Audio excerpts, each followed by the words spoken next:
Ready to go. Let's go, man. Let's get this game started, bro. Get the game started. Blow the whistle.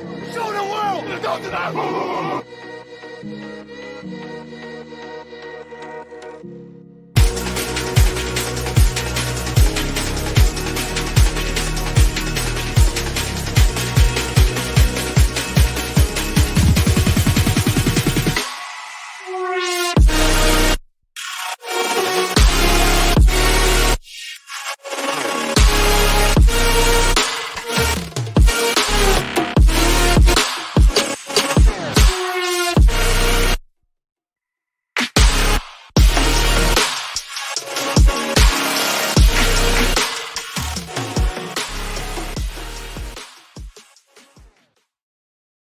What is up, everybody? Welcome into another episode of The Cut. I'm your host, Christian Williams, and I am here with Randy Hall. Randy, how are you, dude?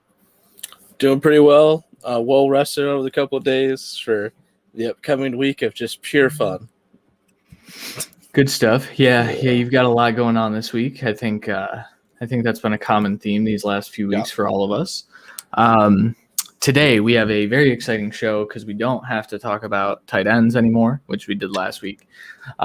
We are moving on to some new content. We've gone through our rankings. If you haven't yet, go check those out. They are on your favorite podcast app.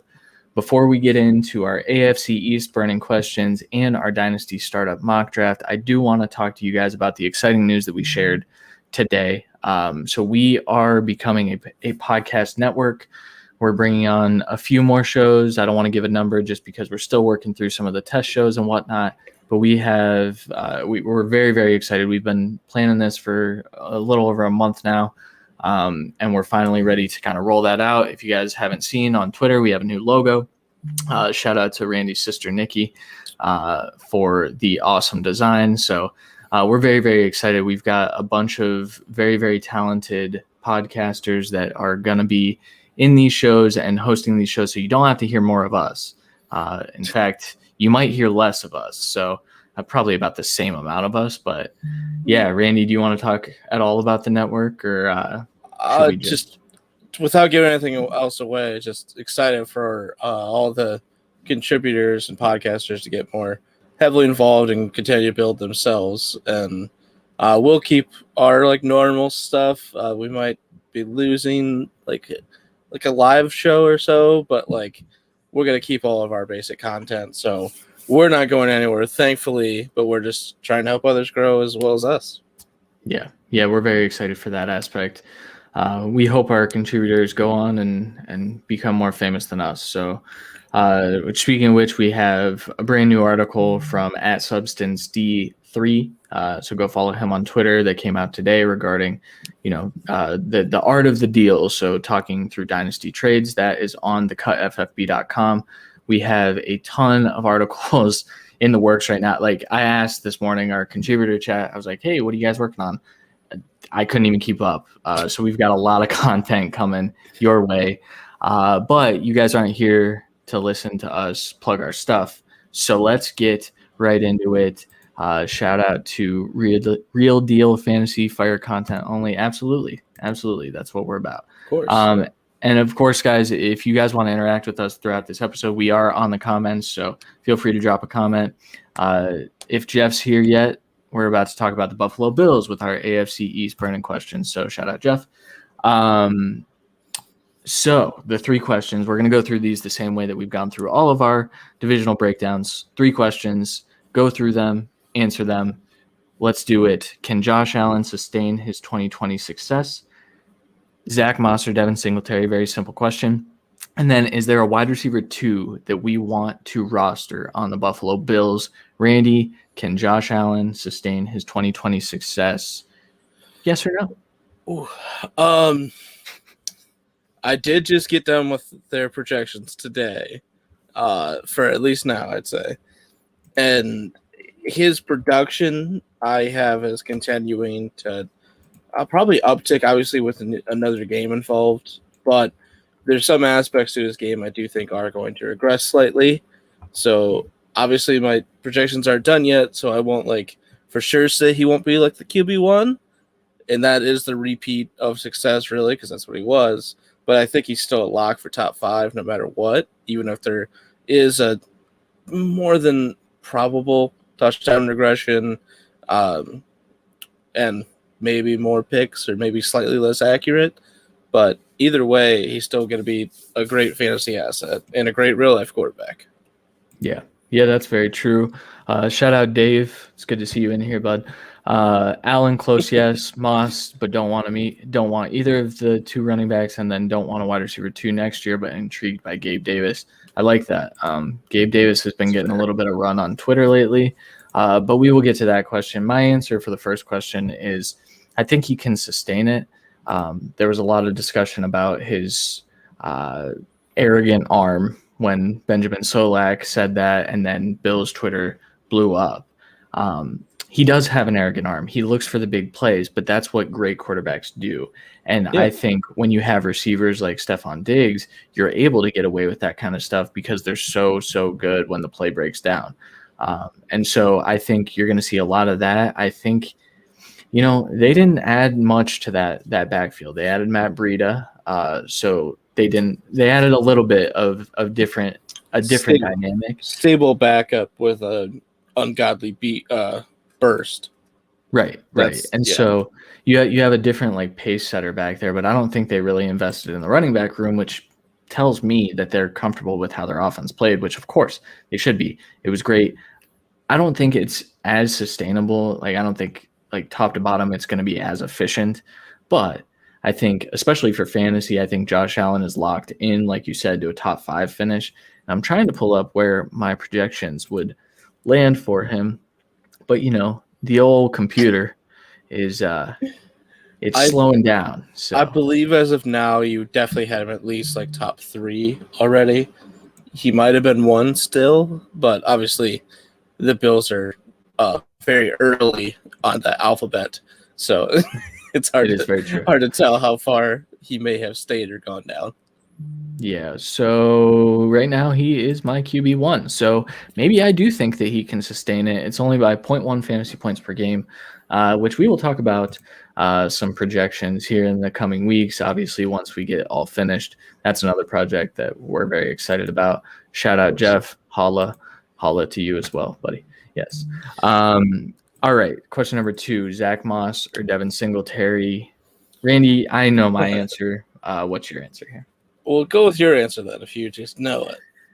It's Devin Singletary. And it's Devin Singletary because we saw Devin Singletary outproduce Zach Moss last year, which is what I figured would happen because Zach Moss, while he could be talented, he struggles to stay on the field, and I just don't think he's that good. I liked him really, really early in last year's process, but he is what he is. He's pretty much just a guy. I think Singletary's pretty damn close to that too. I don't think either one of them are really lead backs or anything like that. But if I'm going to go with someone, I'm going to go with the guy that forces a ton of missed tackles.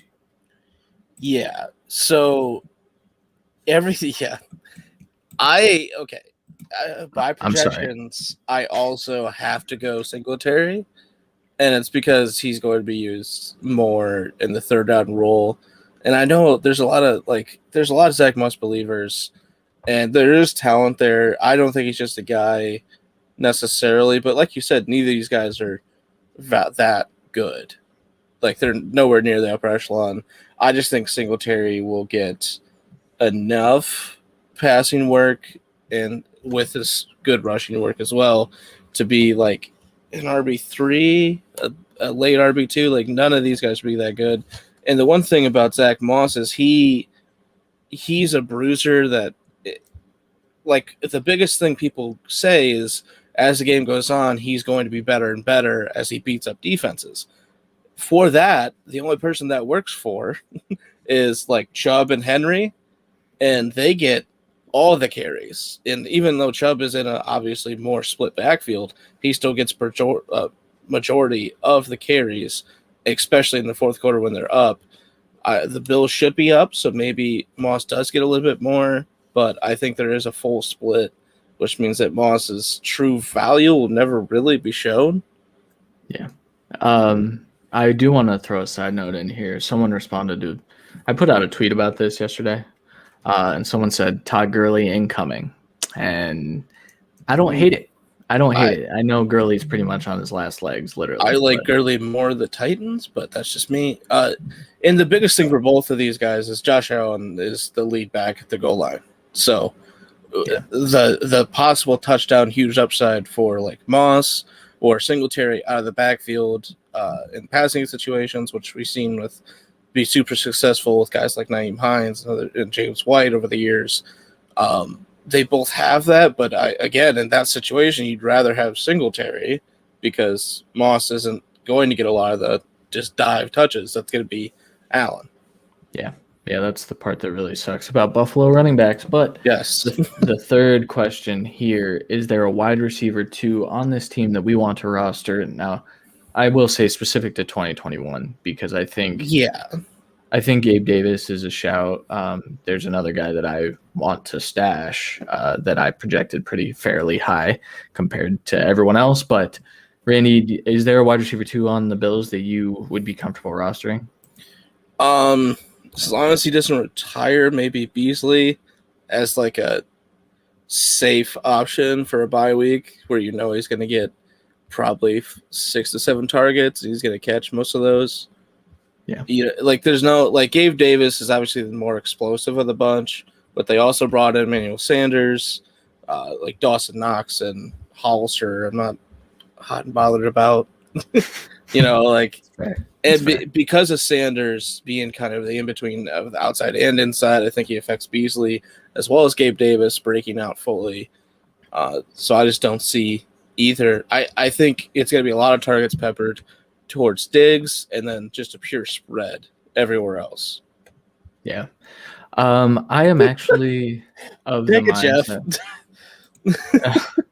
I love it. Congrats, Randy. That may be the last time Beasley is called safe. That's true. I did preface if he doesn't retire. Yeah, that's true. So if he doesn't, which I don't think he will, I really don't think he will. I think he's a solid flex option for you all season because where Beasley started to win, I mean, he had a very, very good season, but it was towards the middle of the season that he really became that 3rd and 5, 3rd and 6, just PPR monster. That's what he does. He runs. He's a souped up Hunter Renfrow, right? And so he's gonna get PPR. Like if you're in half PPR, I'm not super interested in Cole Beasley. I would have a little bit of interest in him, but PPR is where you're going to get a ton of value for him. And where his ADP is right now, especially now, I think you're going to be able to get Cole Beasley basically for free, though. Now that we're saying this, the market's definitely going to correct at some point. So at some point he might end up too expensive, but I would be interested in rostering him, especially now. So. Yeah, and I think Gabe Davis next year might grow enough to where they don't really need Beasley. They definitely would have Sanders, so he can be that full edge wide receiver 2 that you can really value. I think he would be good in best ball formats because that's where he's really going to shine, where he's going to have 1 or 2 explosive weeks, and that's what we've seen from him so far. So definitely not that MVS, but he's got on that track right now as he continues to grow as a receiver. Yeah, for sure.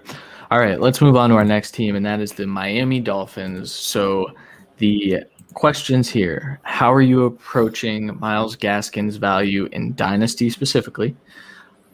Number 2, are the Dolphins a playoff team? We'll roll with football for a second instead of fantasy. And then which wide receivers should you roster for 2021? Randy, your answer to Myles Gaskin.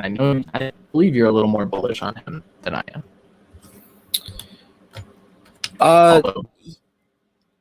What? Go Yeah, ahead. sorry.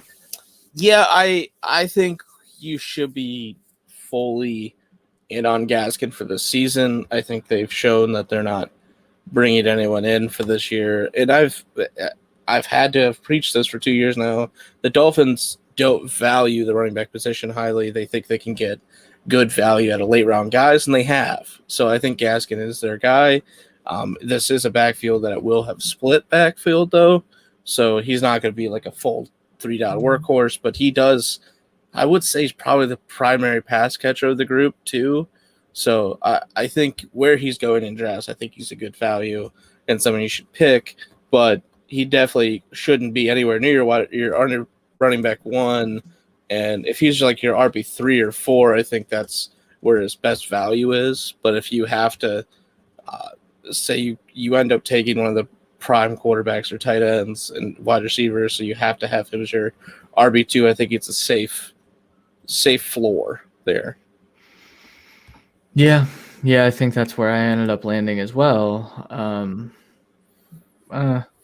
Hitter. I think he's a good flex play. He's a good flex play, and he's gonna have those boom weeks. I think that's another like best ball type of guy that you'd be interested more in him in best ball formats. Now, in terms of dynasty, though, I would wait for a boom week and I would sell. Is what I would do because I don't think. But I just don't know if he's the long-term solution, and I don't know. I mean, he already missed some time, so I don't know if he could hold up for an entire season. But are they going to put a lot of value in a long-term solution? That's the. I mean, this is what we talked about at the end of the season, and then they brought in Jared Dokes, who could be good. I don't think really will do much this year, probably, but I know he's different than Gaskin, which is why he has value. But you're right. Like, you shouldn't have him as a top 20 dynasty running back, but he's one of those guys where you want him on your roster because you're playing to win every year, especially in a 2 or 3 year window as well. So that's where he's shining for teams right now. Yeah, I do think it's worth mentioning that they also brought in Malcolm Brown, and a lot of people have forgotten that throughout this offseason. Yes. Malcolm Brown was – yeah, a lot of people have, and I honestly did until I got to their projections, and I was like, you know what? As much as I like Jared Dokes as like a dynasty stash, I think you're going to – I would love to see him win the like backup job, but they also brought back Savon Ahmed. And so they've got a pretty good running back room that I think they're going to split carries fairly decently, and Gaskin is the lead. I just don't know how long he's – They have a value running back room, which is smart. As they've built their roster, they can spend elsewhere, like at corner, where they have some of the most money tied up in the league. But it's one of those things where I just don't see them ever investing a first-round pick in running back. I think we need to stop that. I've tried to get that stopped, and I get yelled at. But it's just I just don't see them value in second round. I think they would start to look next year if there's value there. But you also, I mean, their line's not incredible. They still have to figure out some stuff on defense. Probably need to retool receivers next year again. So it's one of those things where I'm not sure they'll ever get a value past like 4th or 5th round. Yeah, that's fair. It's fair. All right. Question number 2. Are the Dolphins a playoff team? Oh, hell. They should have been last year, and they weren't. And now there's even more competition this year. I'm going to say no, but it's not because they're not a good team. It's just I'm just going to – as of right now, we haven't done our season projections yet for win-loss. And maybe after I do that, I give them the edge over some team. There's not going to be any 500 teams this year, thankfully. So we're going to have some definitive playoff teams. I just don't know. I think they're on the outside looking in again, and maybe that spells bad things for Tua, but we'll see. Man, that's a really, really tough question. I think they're in contention for that a wild card spot. I don't think they're going to win the division against the Bills. I also think, and we'll get to the Patriots here in a second, but I think the Patriots are vastly, vastly improved. I think that their defense is just absurdly good again. And, you know, having an absurdly good defense against what I would classify as kind of halfway a rookie quarterback, just with learning a new offense, a guy that didn't know the playbook last year.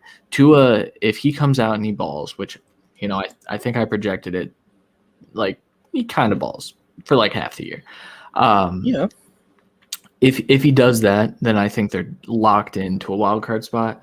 But I think the divisional games are harder. I think the Jets got better. I think the Bills, they pretty much stayed stagnant, but that's okay. They were so far ahead that it didn't matter. They pretty much just got like what, defensive depth? That's what they.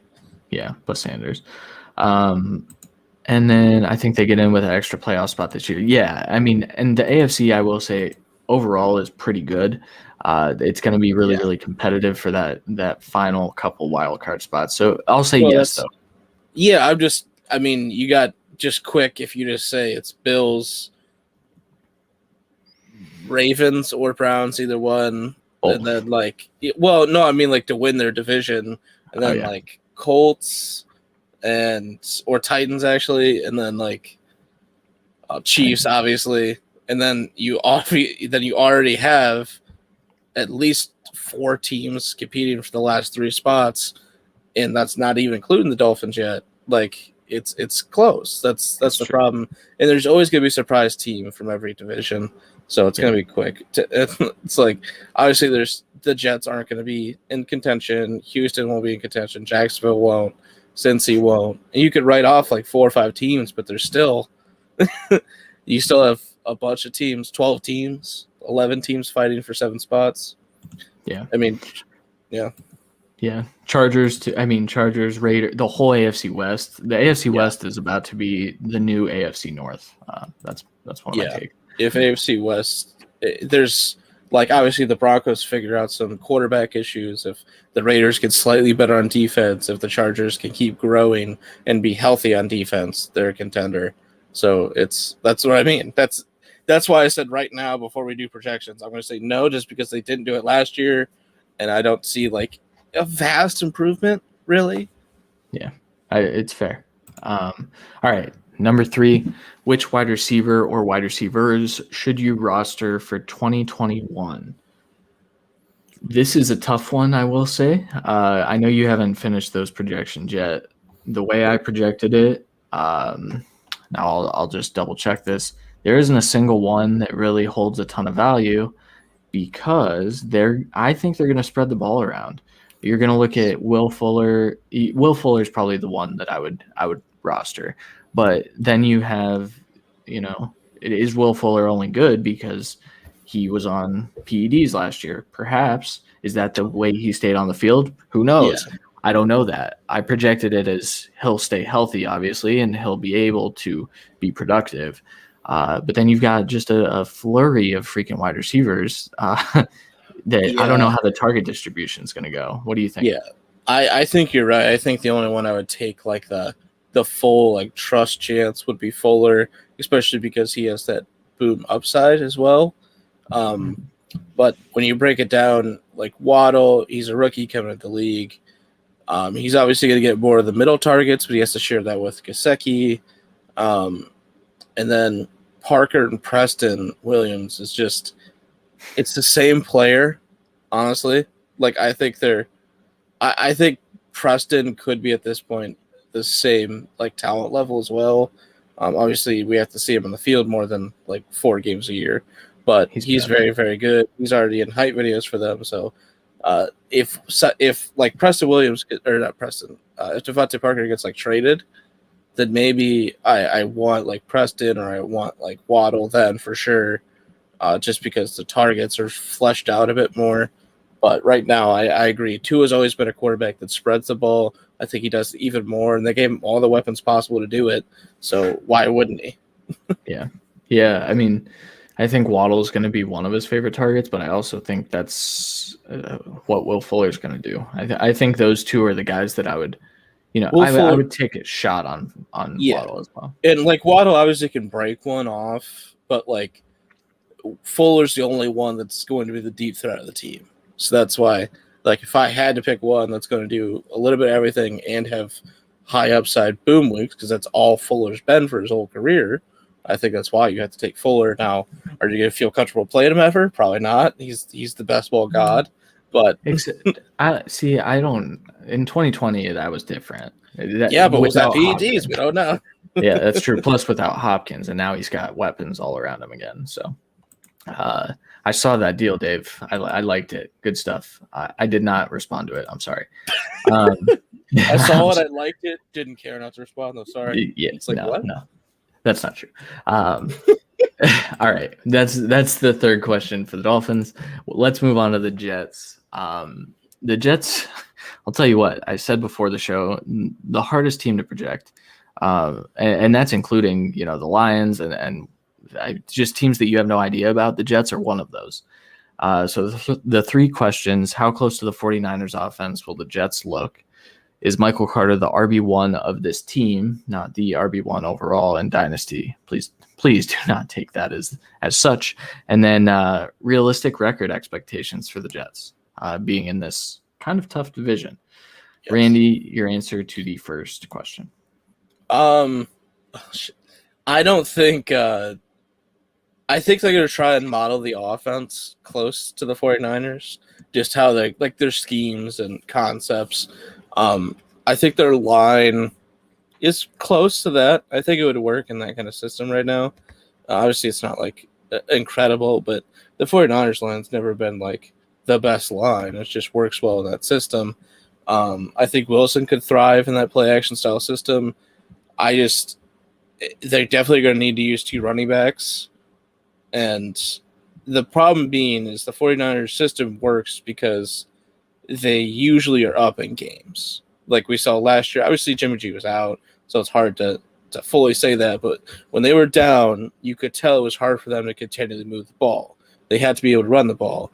I think the Jets will be able to, at least early, but when it gets down to it, they're going to throw way more than the 49ers offense would like to. But it's because they can't dictate the game. Not with this kind of team. Yeah.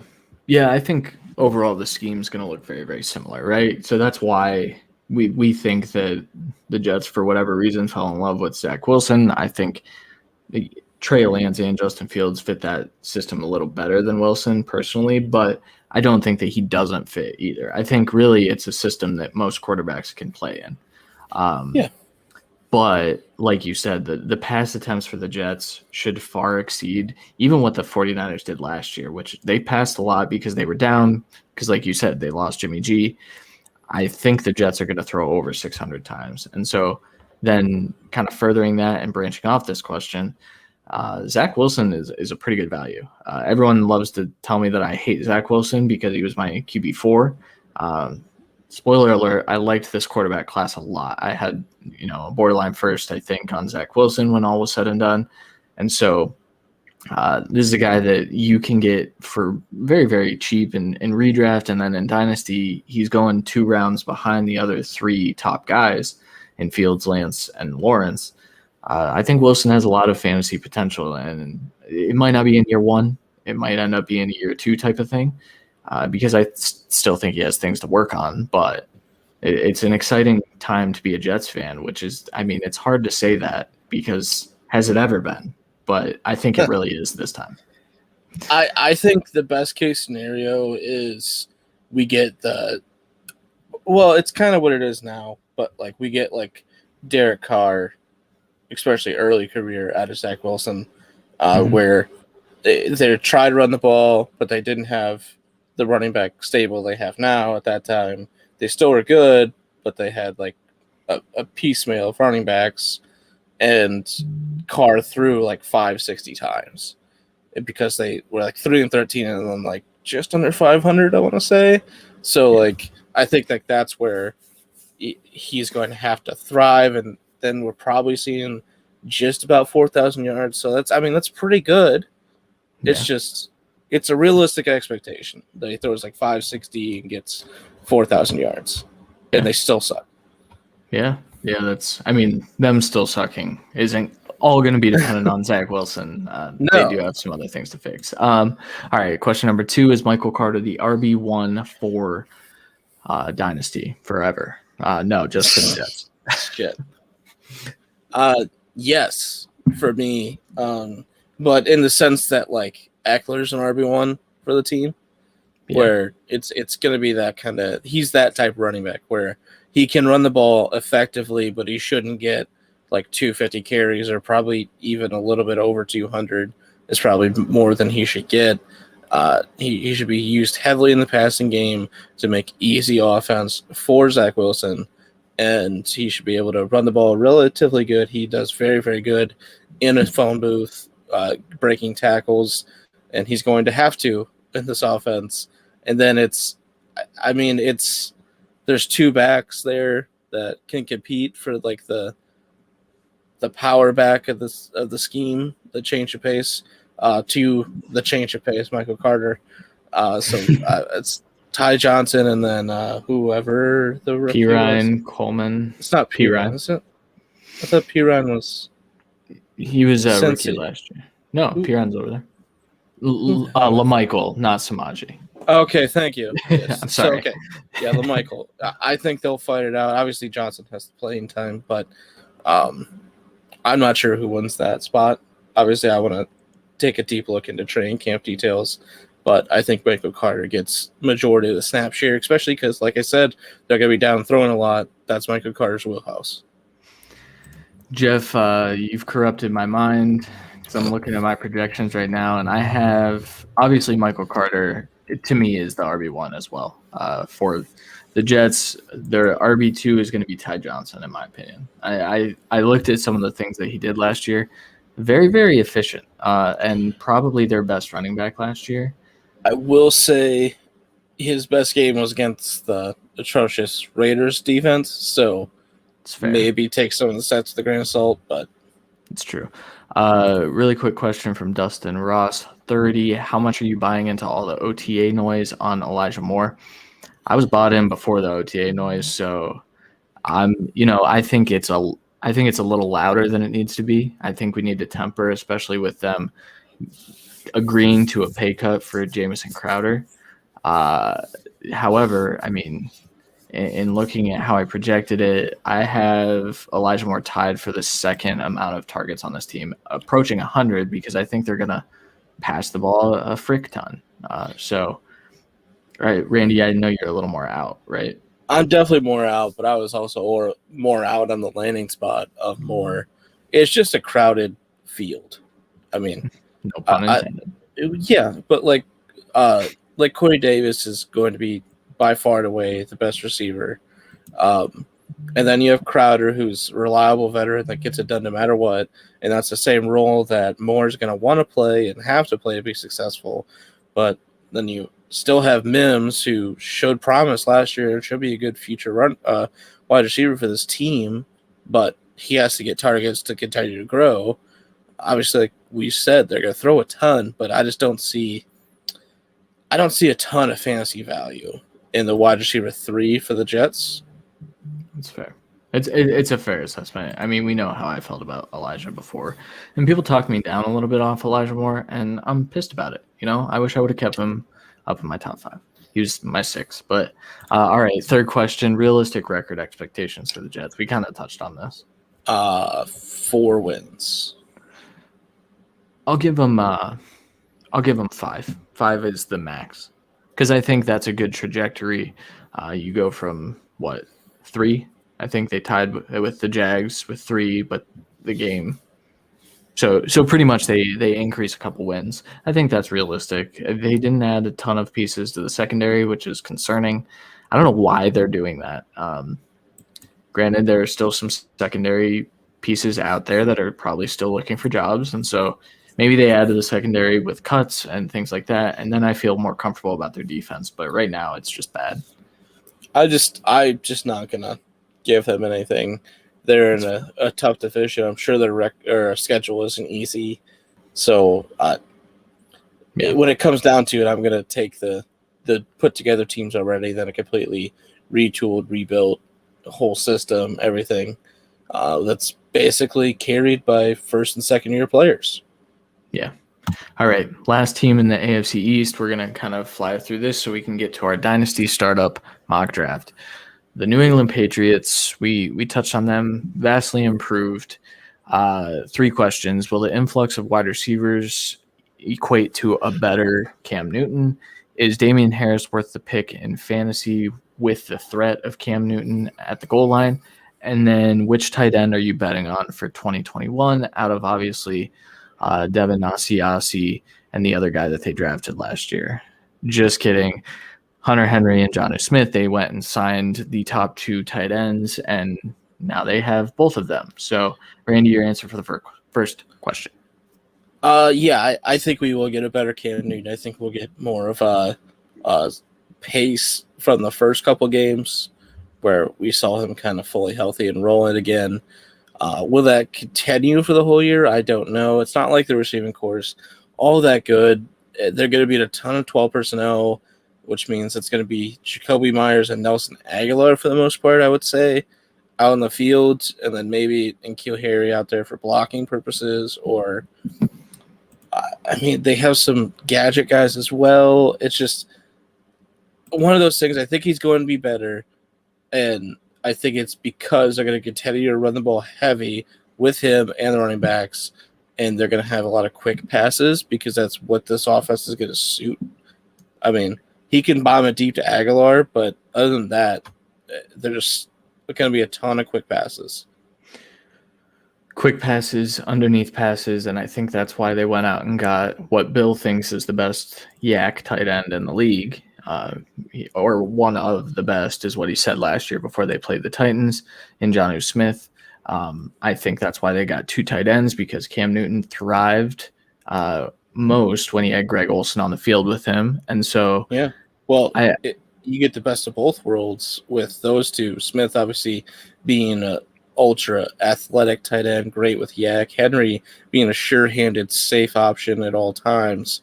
I think those two are the leading targets and receptions by a good margin, probably, followed by what I would assume would be Jacoby Myers because of the system they'll play. But don't be shocked if it's Aguilar again, just like he did for the Raiders. It's obviously a different quarterback, different system, but if Cam can get any kind of trust in Aguilar, I think we can see him do another pretty good year with probably like 55% catch rate. That's Aguilar. So that's what's going to probably drop him down. There's still going to be a very, very low passing team, I believe, but it will be increased from last year when they couldn't figure it out, really. Yeah, I have Cam taking a giant step forward. So I agree. I do think Aguilar matters, and I think Jacoby Myers is still the top option for that team, outside of maybe the tight ends. So then question number 2, is Damien Harris worth the pick? In knowing our assumption, too, guys, both of us kind of agree that Cam Newton is going to start for a lot of the year, if not the whole year. I believe he'll start the whole year because I think the Patriots are going to be good, and I think Cam Newton's going to be a good reason, or a main reason that they're good. So then with Cam's threat at the goal line, is Damien Harris worth a pick in fantasy football and redraft leagues? Yes, but it's a late pick. I'm not sure of his ADP at this exact second, but if it's not like later mid rounds, I'm not touching it. Like I would rather pick Mostert even if he loses his job, because there's going to be a lot of upside weeks to start. Where Harris, there's going to be probably 1 or 2 weeks where he has like 2 touchdowns, but he's splitting it with Sony still, who is still a talented back, especially in this kind of system. And then neither of them will be the pass catching back with James White. And Cam gets the goal line touches. Obviously, it's a little bit of a read option system, but Cam's still going to run the ball a ton. So, for that, for those reasons, Harris still should be someone you would consider drafting, but not like a top end or even mid end option. I think he's a good RB 3 or 4 for your team. Yeah, I have him probably approaching RB2 status. I was a little shocked at how low I ended up on him. But you have to account. There's going to be dud weeks for him. There are, yeah, and how much value? I know people argued with me this point and said, how much value does a running back who had 7 targets in 2020? How much does he have? And it's a valid point. I think that target share does come up a bit. I think they use him in a way that, I know James White's still there. I think Damien Harris is going to be on the field for a little more passing downs, because I don't think that the Patriots really have a ton of passing downs. I think that they're going to be so efficient on the ground with that improved offensive line that they're just going to be able to kind of run the ball down people's throats and then pass when they need to. So he's worth a pick depending on how high his ADP soars, I guess. True. Third question, which tight end are you betting on for 2021? I don't know the answer to this question. Obviously, I haven't gotten to that part yet. I will go Jonnu. Yeah. But it's going to be very close. I think we're truly going to have like the old Patriots where it was literally led by Gronk and Hernandez. It's going to be that again. One of them is going to be the vertical threat. That's Jonnu. That's why I'll give him the little bit of an edge there. Yeah. But because it's both of them, I think they're both going to be low-end tight end ones, with obviously like the tight end 1 week upsides. Yeah. I'm a little more hesitant on that than I was when Jonnu signed, because then Henry signed, or vice versa. I think that's how the order it went. I think Jonnu signed first. I was excited, and then Hunter Henry signed. And so now I'm feeling like, they're going to split one tight end 1, right? So like about 12 to 14 points per game split between the two of them. And so that's where like I'm really not betting on either of them, unfortunately, because I like both of them. I don't think one is a step ahead of the other, I guess. See, I think we're talking 20 plus points per game for them too. Like, okay. I think they're in 12 personnel at least 90% of the time. And I think they get like I said, a majority of the target share. I think they're going to be the reason this passing game works, because I think that's why it couldn't work last year with the absolute dog shit pile that they had at tight end. And I think that's why they spent this kind of capital at tight end. Yeah, that's fair. All right, guys, before we get into our Dynasty Startup mock draft, we do want to talk to you guys about King Fantasy Sports Draft Kit. Check out the draft kit and get the advantage over your league mates this draft season. Do the right preparation and start your season off right. You'll get rankings, breakouts, busts, values, and sleepers. If you have some funky settings, you can learn how to make your own projections. Stop sitting on the sidelines and buy it now. Use our promo code THECUT to get an additional 10% off. So we're talking less than $10, guys. It's in pounds. They're from overseas. So you might have to, toss it in a little converter, right? So your pounds to dollars. But what it comes out to when you use our promo code is $9.38. So do that, and you're going to get everything you need in your arsenal to not just compete, but dominate. Head to kingfantasysports.com and remember to use promo code THECUT. Randy, are you ready to do a Dynasty Startup mock draft? We need to go quick. Yes, we do. This is going to be a Dynasty Startup Superflex.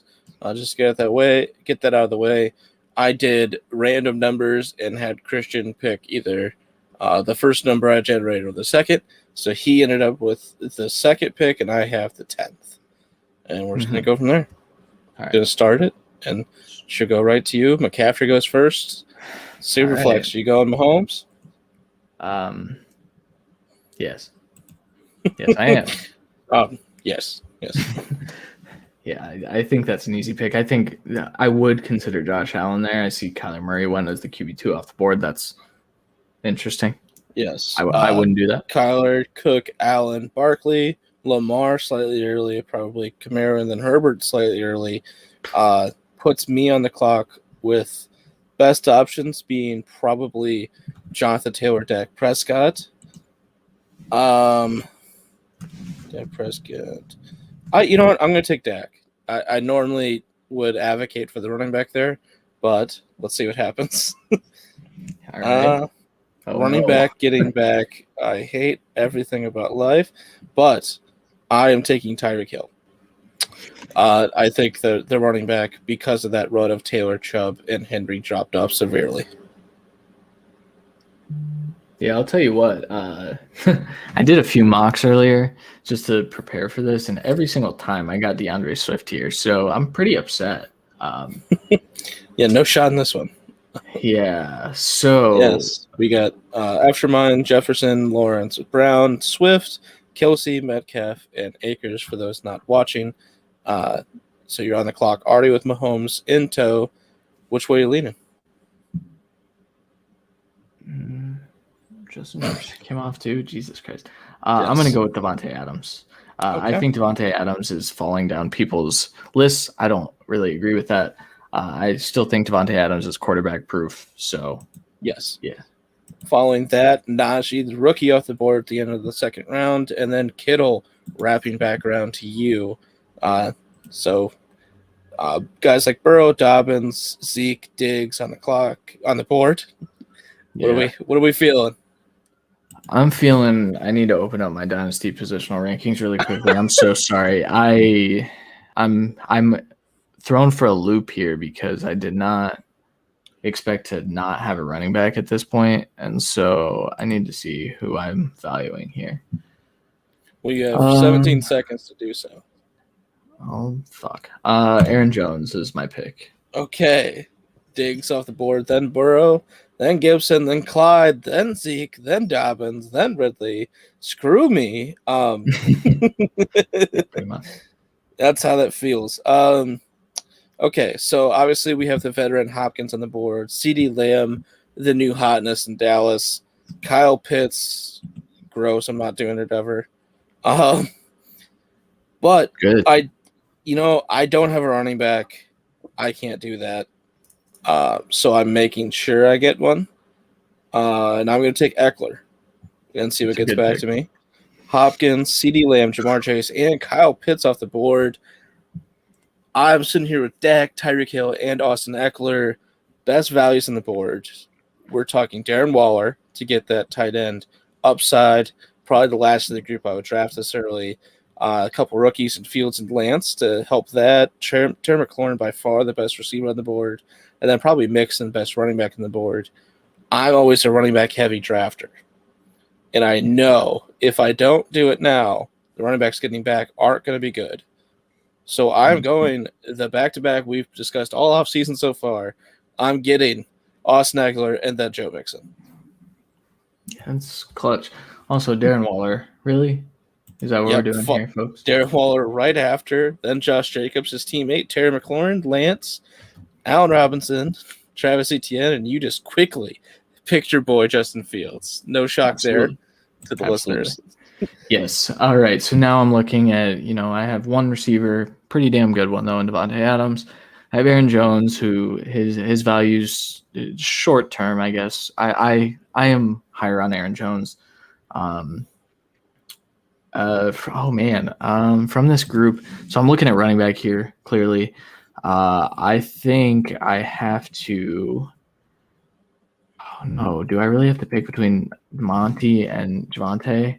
Yes, I already have two teammates. So I have Monty like one spot ahead. They're back to back in my rankings, I believe. So I'm going to take Javonte Williams and go with back to back rookies in my last two picks. All right. Followed up, Chris Godwin, Mike Evans, DJ Moore, David Montgomery, damn it, TJ Hawkins, and Keenan Allen, Devonta Smith. It puts me on the clock with a weird board. Guys, Rodgers is there, who at pick what? Like 50 or 58 is probably a value here. Watson up in the air a year, maybe not the pick. Mark Andrews, I don't really want to pick. And that's Chris Carson, Tannehill, Hunt. I'm just going to pick. I got Dak. I got a young guy. I'm going to pick Amari Cooper to guarantee that receiver and get back to me. Smart. Okay. Higgins, Watson, Mark Andrews, Chris Carson's off the board. I'm not sure that Tannehill gets back to me.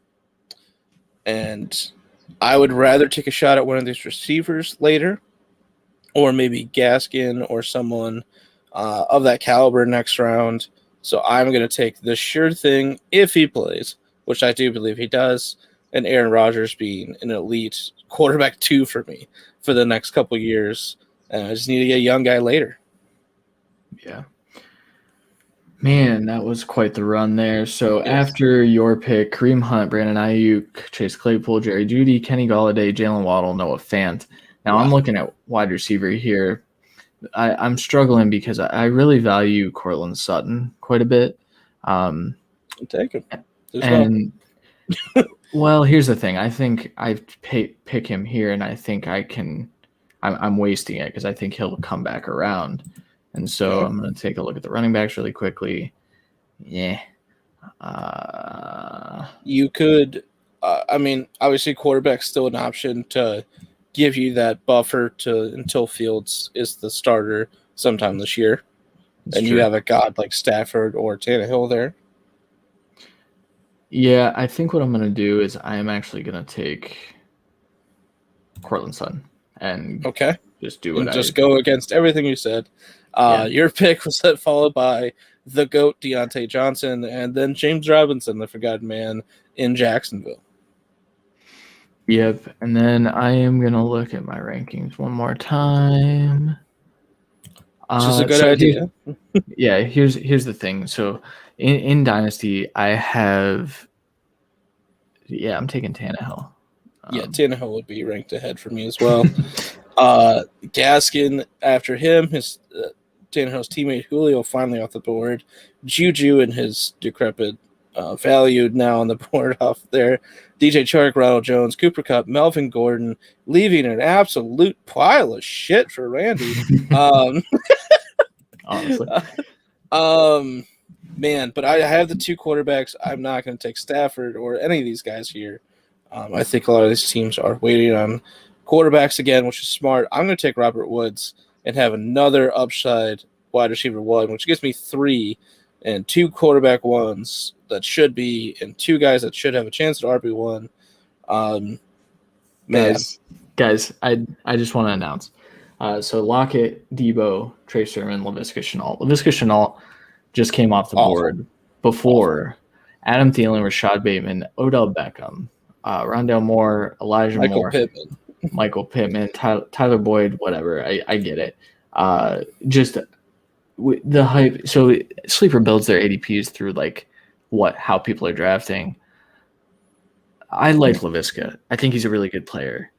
I would not condone any of that. I don't like that. All right, which with 18 seconds leaves me with a pick between Adam Thielen, Chase Edmonds, and Odell. I have built a 3-stud stable wide receiver. I need a 3rd running back. I'm taking the upside Chase Edmonds. You bastard. Yes. Rondale Moore follows, then Thielen and Beckham, my other choices, which makes perfect sense. Dallas Goedert probably last of the more elite towards tight ends. Rookie Bateman, Tyler Boyd, and rookie Elijah Moore off the board. So you can't get him either. Thank you for pointing that one out. I will say you have a very balanced team, just probably like me, except without a tight end. Same as me, obviously. I think that's we both drafted somewhat similarly here. Yeah, for sure. So with that being said, I'm looking at tight end, and I think there are some guys that I can get a little bit later, maybe with my next pick even. So then I'm kind of looking, do I value Mike Davis more than Michael Carter? That's a short-term, long-term question. It sure is. And with Javonte maybe not seeing the field, though I think he will. How much time do I have, Randy? I'm too 6 seconds. 5, 4. Hey, we're going to take Mike Davis. That's the right pick. Michael Carter, unfortunately, at the board right after. It would have been nice to just pair them together. But you can't do that. And back on the clock. And you pick Brandon Cooks. I did. And here's the reason why you Jesus go ahead and make Christ. I'm pretty sad about that, even though I have 3. All right, so Dylan, Stafford, Tua, Zach Wilson, Baker Mayfield. Zach Wilson over Baker Mayfield. That's funny. Carson Wentz, Matt Ryan. Randy, you're on the clock. You have 45 seconds. I do want to say Brandon Cooks is a guy that I love this year. And I think he just continues to produce. He's only 27. He's got a few good years. I think he's a good dynasty asset and trade target. Sorry, go ahead.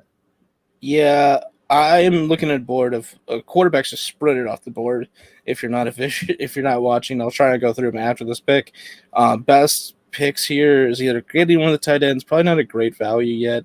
Michael Pittman, Curtis Samuel, Robbie Anderson, Damian Harris, Raheem Mostert is what I see here. I'm going to go with Curtis Samuel. A little bit of young, a little bit of upside. 2 more quarterbacks off the fucking board. So after Christian picked Matthew Stafford, Tua, Zach Wilson, Baker Mayfield, Carson Wentz, Matt Ryan, then I picked Samuel, then Brady, then Mac Jones.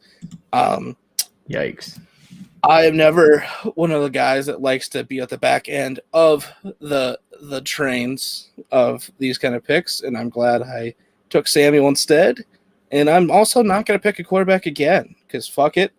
I'm deciding between Damian Harris and Mostert. Smart. Who both have different bye weeks than anyone else I have. I'm going to go with Damian Harris, a little bit of a guaranteed role the entire time, along with a younger than Mostert. Maybe not as high upside, but gotta do what I gotta do. All right. So after you, Irv Smith, Raheem Mostert, Leonard Fournette, Robbie Anderson, Zach Moss, Evan Engram, Kirk Cousins, I'm going to take Robert Tonyan. This is a guy I value very highly. I figured you were looking at him. And so I like him there. Oh, boy. So I think I have to pick a receiver here. Oh, no. All right, so I'm looking at Will Fuller, Corey Davis, that kind of mold here. It's looking as though I'm going to pick Will Fuller. That's what I'm going to do. That's smart. It's kind of a similar pairing of Cooks, where it's both probably target-heavy, high-upside guys for weeks. That was then followed by Connor, Drake, Corey Davis, Cole Kmet, unfortunately, fuck me, Jarvis Landry, Pat Freiermuth, again, unfortunately, and then Jalen Reagor. The tight ends flying off the board. I am actually going to secure my third quarterback on this pick just to make sure I have it done because it's a 12-team Superflex and I'm a greedy bitch. I'm taking Derek Carr, who is elite. Smart. I don't care what people say. He's not elite, but he's very, very good. Take that back. I did immediately.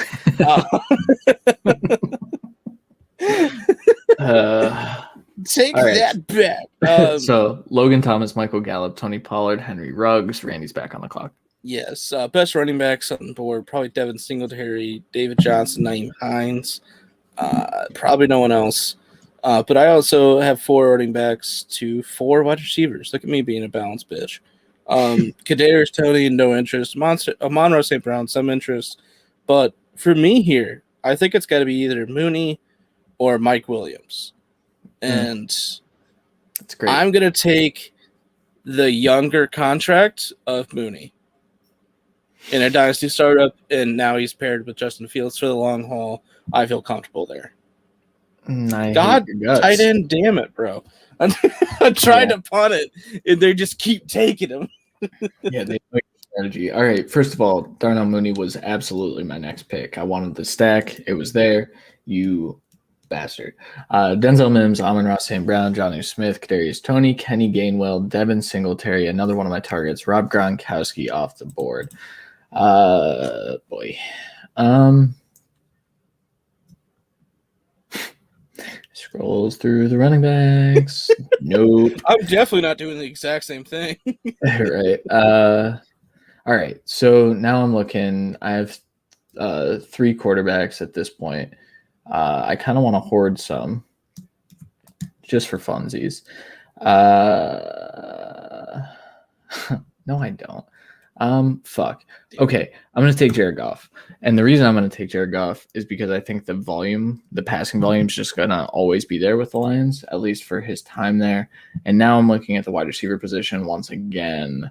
While I love me some Paris Campbell, and while I like me some Antonio Brown at this spot, I don't want Devontae Parker. I want Michael Williams.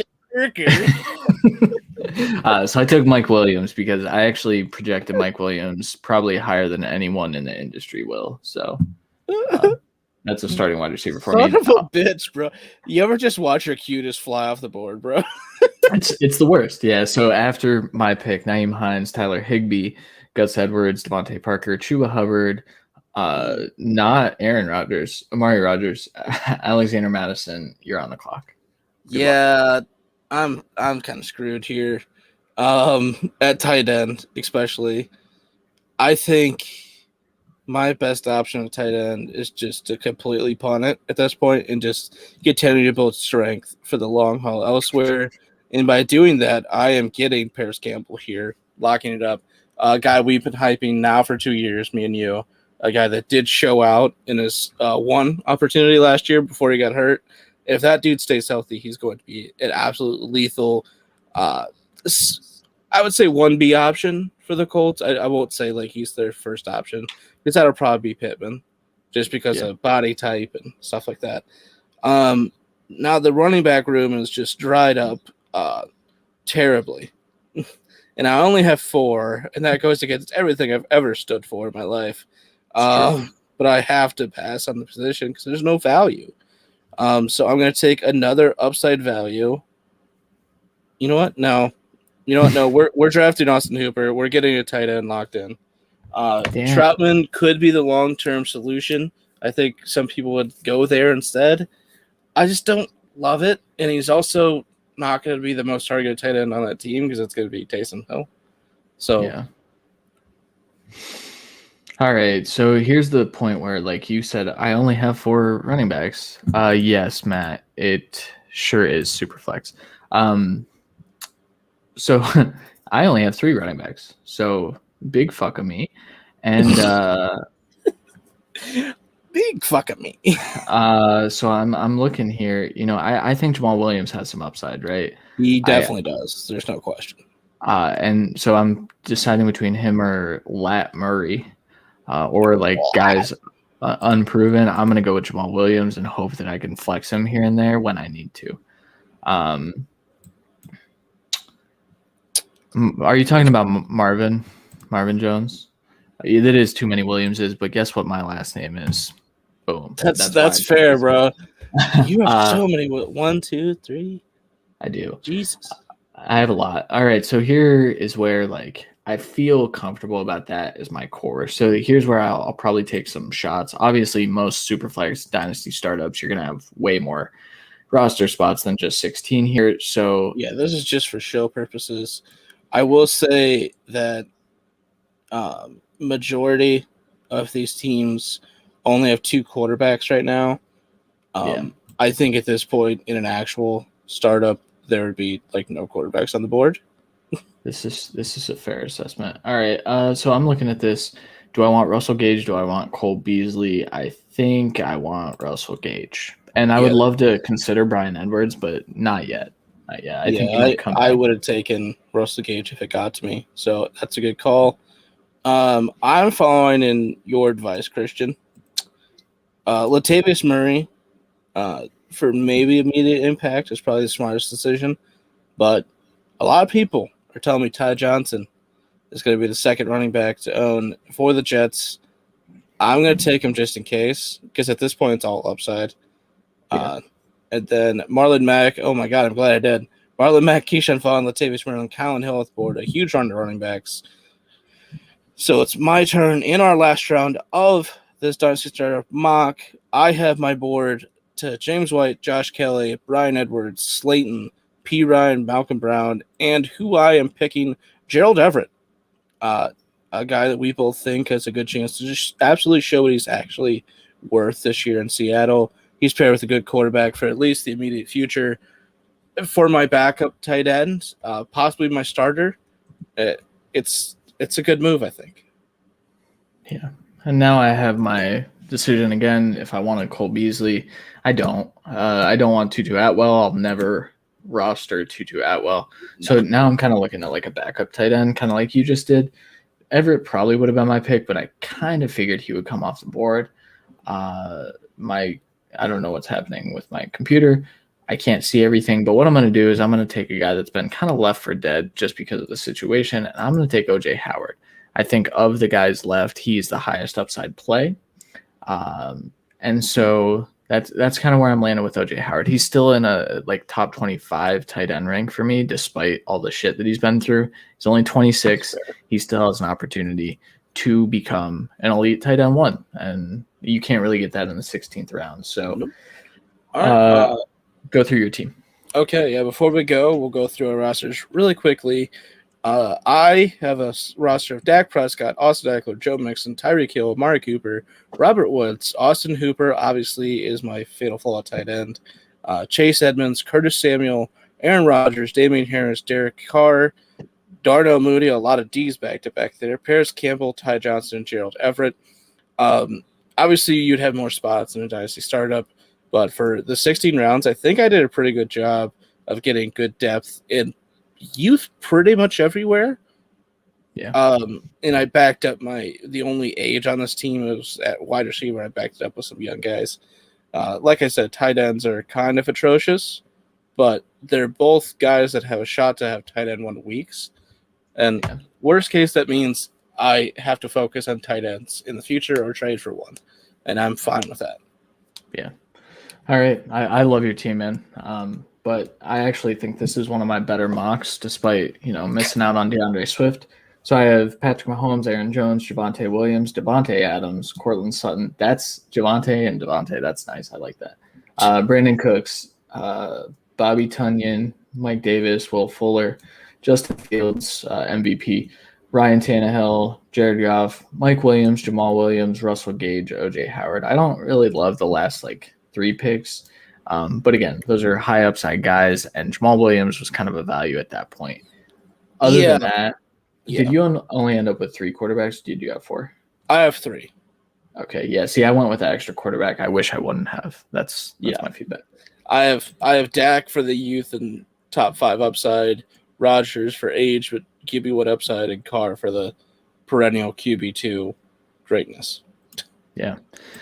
All right. Well, that was our Dynasty Startup mock draft and our AFC East burning questions. And that'll do it for this episode. Make sure you guys follow us at The Cut FFB on all the socials, especially Twitter. Again, check out our new logo for the podcast network. It looks awesome. Again, shout out to Randy's sister, Nikki, does awesome work for us. We are very, very appreciative. Even if Randy gives her shit every time she does something, it's the best. I have to. That's my job as a brother. It sure is. It sure is. Make sure you bookmark thecutffb.com because we have just a ton of stuff flooding out of there. Shout out to all of our contributors. We appreciate you guys. You guys are killing it. We are very, very excited to have you guys all on board. And then also shout out to our listeners. We are excited to have you on board. And there's going to be a ton more podcasts flowing in. If you're listening audio only, it's going to go through the same feed, so you don't have to subscribe to any more podcasts. You can just subscribe to us. Make sure you leave a 4 or 5-star review. Again, if we're a 1-star, let us know. If the other podcasts are, let us know. Let us know. Don't let them. Let us know. Yeah. Which they won't be. They're going to be 5-star podcasts because they're going to be freaking awesome. Once we're able to announce those with logos and stuff, we will. That will be coming in hopefully a few weeks. But Randy, do you have anything to add before we bounce? No. All right. It was a fun show, and we will be back next Monday. Still don't know what we're talking about. I'm sure Randy has an idea because he looked at the schedule. I don't, though. So yeah, we'll be back next Monday at 10:30 p.m., maybe 10:31, 10:32 Eastern time. We're live every Monday night, so make sure you guys check that out. We're on YouTube, Facebook, our Facebook group, which you should also join, and then also Twitter. For Randy Hall, I am Christian Williams. We will talk to you guys next week. Later.